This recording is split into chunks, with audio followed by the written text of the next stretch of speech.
Oi, pessoal, tudo bem? A gente aqui de volta. Agora a gente vai falar do que é mais importante, da CDF, que a gente chama carinhosamente como Comunidade de Fala Brasil, que inclusive tem o logo aqui na nossa fala de hoje. O Richard foi a pessoa, o responsável que trouxe esse programa aqui pro Brasil e ele vai contar um pouquinho melhor pra gente.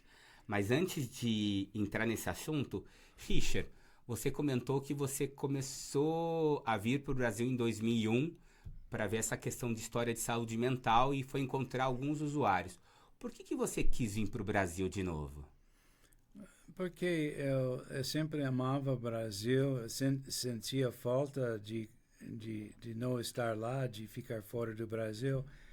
Gostei de falar português, então foi uma parte de mim muito importante, sabe? E eu quis, assim, reconectar com o Brasil. Então eu entrei em contato lá do saúde mental, fui para uma conferência, deu certo, encontrei muita gente bacana, me receberam muito bem. Então eu pensava que uma coisa que me animava muito, eu gostei muito e todo ano de minhas férias eu fui para o Brasil e comecei a dar palestras, de encontrar conferências e falando sobre o movimento dos usuários dos Estados Unidos. Então, nossa, eu fui bem recebido e foi muito legal. Foi umas visitas muito interessantes e gostei demais. Nossa, que interessante, né? Voltar e querer conhecer e querer ajudar.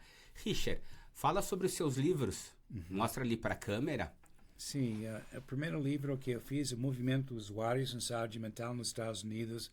O Movimento dos Usuários nos Estados Unidos começaram em 1970 e o usuário dos Estados Unidos começaram a publicar livros, artigos sobre sua superação que eu fiz também. Tinha conferências só para usuários nacionais e regionais. Tinha, como te disse, publicações feitas por usuários. Então, foi um movimento muito forte, organizado e tinha uma grande influência no sistema de saúde mental dos Estados Unidos. Comecei a pensar que recovery era possível para todo mundo. Claro que todo mundo faz a sua melhora de maneira muito individual, não é? Mas o recovery ficou como uma meta para programas de saúde mental nos Estados Unidos. E 1990 foi proclamado por Bill Anthony, lá da Universidade de Boston, como década de recovery. Então, esse movimento foi muito forte. E como eu, nos anos 60, eu fiz parte do movimento contra a guerra de Vietnã, o movimento em favor de direitos civis. Então, eu queria fazer parte do movimento que estava fazendo uma influência positiva na sociedade. Eu queria fazer uma diferença e esse movimento me deixava um papel para fazer isso. Que ótimo. E o seu segundo livro, Richard? Bom, nesse primeiro livro eu falei sobre o movimento dos usuários. Também falei sobre processo de ajuda mútua e suporte mútuo e a militância americana, sabe? Assim, para serviços melhores, para serviços negativos que a gente não queria, contra manicômios, etc, etc. Agora, em 2001, fiz um proposto para uh, Eduardo Mourão Vasconcelos de Transversões e também com o Instituto de como é, Bassaglia, Franco Franca Basaglia. Bassaglia, no Rio. Então, eu fiz 3 visitas ao Brasil em 2001 e entrevistei uns 30 pessoas que tinham uma experiência de transtorno e recuperação.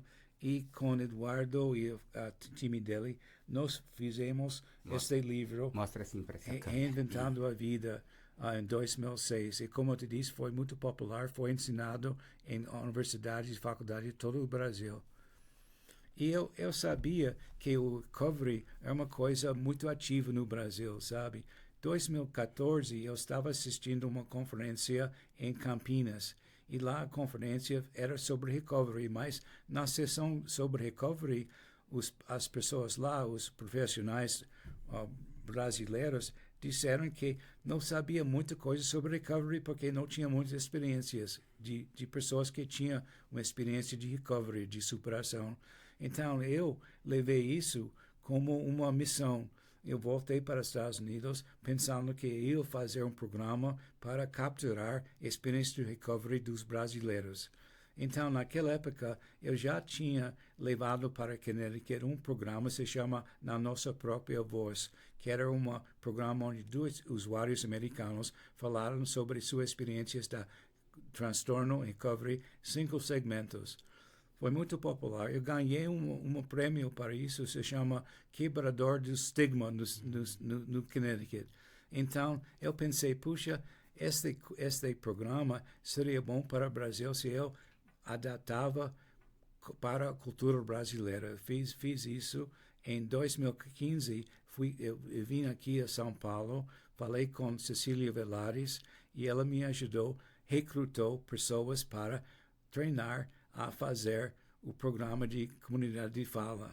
Um programa de comunidade de fala tem 6 segmentos, onde as pessoas contam como eles são pessoas, mas dias difíceis, aceitação, tratamento, lidar com os problemas cotidianos com a doença e o autocuidado. Sou um sujeito da minha própria história e, finalmente, sucessos, esperanças e sonhos. E eu treinei, inclusive você, Caio, você era do primeiro grupo, eu treinei vocês para contar suas histórias. E no outro mês, assim, o mês seguido, eu fui para Santa Maria e com a ajuda de doutora Marta Noal, eu treinei outra turma de palestrantes de contar comunidade de fala lá na Santa Maria. Foi assim como começamos a comunidade de fala no Brasil. Não, que ótimo, né? E, Richard, pensar que a gente está em 4 estados, conforme eu falei. Diga os estados. Estamos em São Paulo com 2 núcleos, em Santa Maria com 1 núcleo, em Salvador também com 1 núcleo e Rio de Janeiro.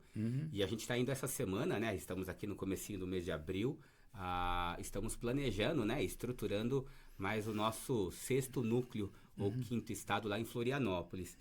E, Richard, então a comunidade de fala Brasil, carinhosamente chamada de CDF, quais são os principais objetivos da CDF e na formação das pessoas com os dos usuários? Ela é voltada só para pessoas com transtorno mental, certo? Certo. Os objetivos, eu acho, são interessantes. Para os palestrantes, para os usuários, o objetivo é perder o medo de falar em público, que todo mundo tem, não é?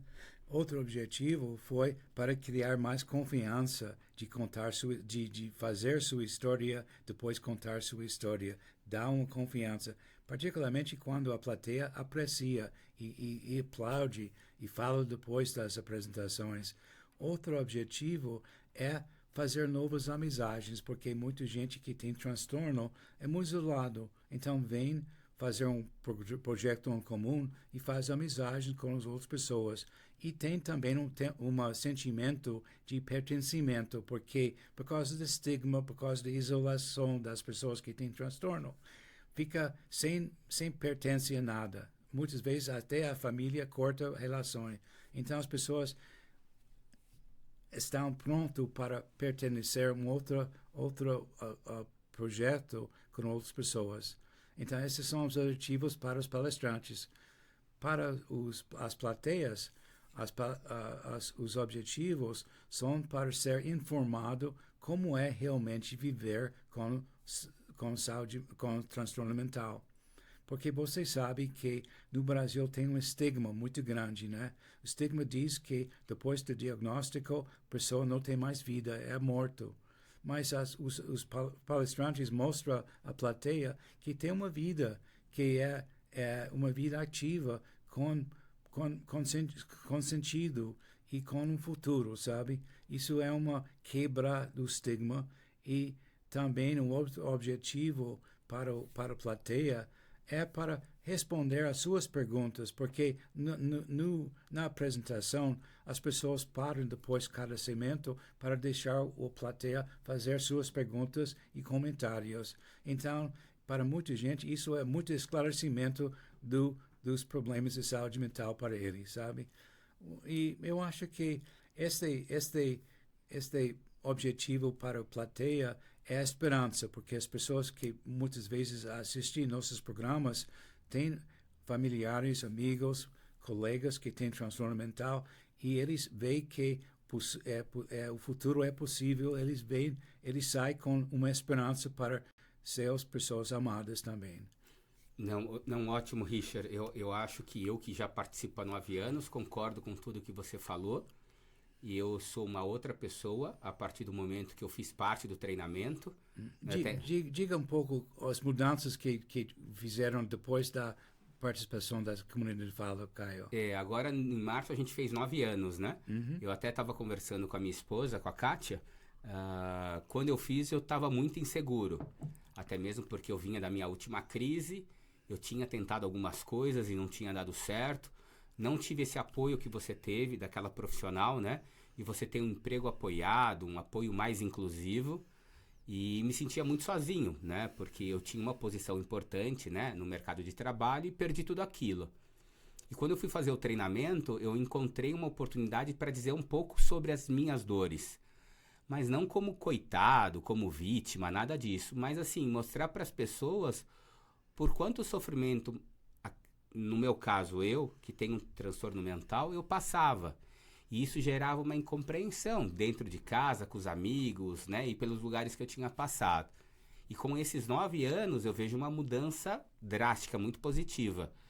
Trouxe um sentido maior, né? Não é à toa que a gente trabalha juntos, né? A gente não precisa esconder isso.